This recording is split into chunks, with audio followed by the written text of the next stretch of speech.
Many teachers are looking for high-interest, low-vocabulary books for their secondary students. One of the sources that is available would be the Follett ebook collection. The secondary collection has quite a number of books that are high-interest, low-vocabulary. So to get to that, go to Keystone's webpage and click on the online resources link, and then scroll down the blue column on the left to Follett ebooks. And I'm going to choose the secondary shelf because that's where these secondary high-interest, low-vocab books are. But before I get there, I wanted to point out that you can click on the blue Educators tab to have emailed to you your Follett login. And because this login is different than the other logins that you might have. Everybody has their own individual login for Follett. So I'm going to go ahead and click on the secondary shelf. And again, here's your opportunity to get your login. You can also get a list, a title list and an author list of all the titles that are on the secondary shelf. But I'm going to go ahead and click on the link and then type in my login.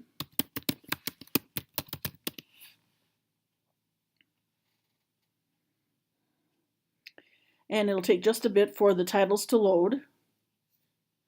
But as I'm talking, once they're loaded, I'm going to, in the search box, type in high interest, low vocabulary. Most of these books are published by a company called Orca, but we do have some books published by a company called Saddleback.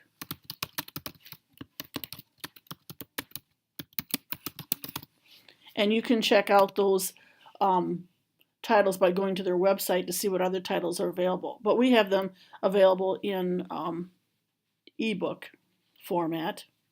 And so once you've typed in high interest, low vocabulary, make sure that it's spelled correctly, and then go ahead and hit your enter or return key.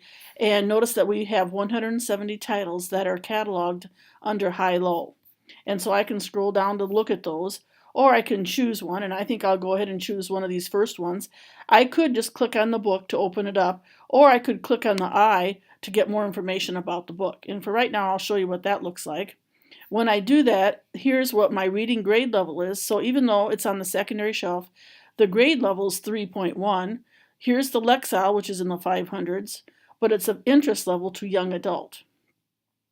It also has an AR level, a reading counts level, and then it gives us information about, yes, it was published by Orca, and it is cataloged as high interest, low vocabulary, along with a few other subject areas.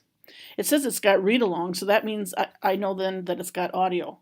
We have 4 copies, and all 4 copies are available. So I could click on the open button right here is what I'll do, and the book will open. Sometimes it opens to the page I was last at, or if I've never been there, it'll open up to the cover page. And so here are 2 of the pages. I could click on this arrow on the right and scroll through the pages. And I can click on the bottom to get a toolbar.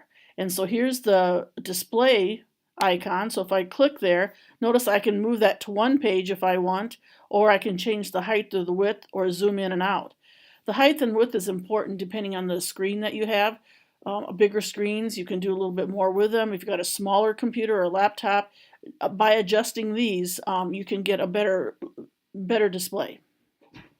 You can also choose for sepia, and sometimes the background will turn to sepia or just the margins. It depends on the book. Then I'm going to close that up though.